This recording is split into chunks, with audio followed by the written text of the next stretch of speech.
Tinchlikmi, nima bo'ldi o'zi? Ichim yonib ketyapti bor. Tuzroq marojniy sotadigan joy bormi? Bitta bas 3 ta joyga boramansiz. Ketdik. Birinchi lokatsiyamiz Bolajon. Farg'onada marojniy qiladigan eng legendarniy retro joy shu yerda ekan. Bu haykallar men esimni taniganimdan beri bor. Ichi bashi katta ekan-a? Bu Farg'ona viloyati bo'yicha eng katta marojniyxona. Marojniylar 5 mingdan 25 minggacha ekan. Ustiga bir nimachilik solib berishar ekan. Bu joyda bir vaqtda 15 ta frezer tinimsiz ishlar ekan. Bog'laring bon, kullarasan, tog'laringdan suvlar oqar, tangrim suyib. Mazasiz zo'r ekan lekin. Bular bir kunda 3-4 tonagacha marojniy sotishadi. Nasini yemsin? Bolajon yil bo'yi ertalab 8 dan kechqurun 12 gacha ishlar ekan. Ikkinchi lokatsiya Pingvin. Bu Farg'onada marojniy uchun borsa bo'ladigan eng eski va eng takoy joy ekan.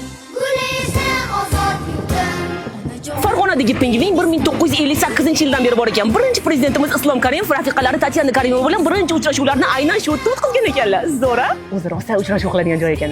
Atmosferani qarang, mazali. Bu marojniylarning 100 grammi 8 ming so'm ekan. Bizga shu turishi 26 ming so'mdan bo'ldi. Takoy naturalniy mazza kelyapti bor-ku. Shokoladnisi ham zo'r ekan-a? Yo'q, ani. Ostan to'rtta. Bu smurfet ichimlikni faqat chetda qilishar ekan, narxi 24 mingdan ekan. Buni ichgandan keyin smurfga aylanib qolmasak bo'ldi.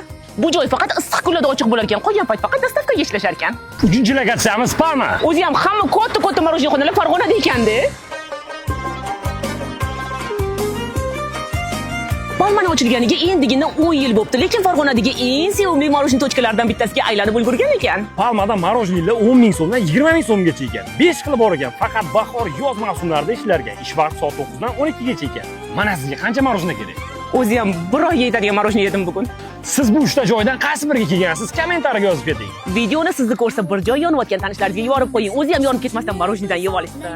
Sizga qaysi juftlikni olgan videosi ko'proq yoqdi? Fikrlaringizni kommentariyada yozib ketinglar.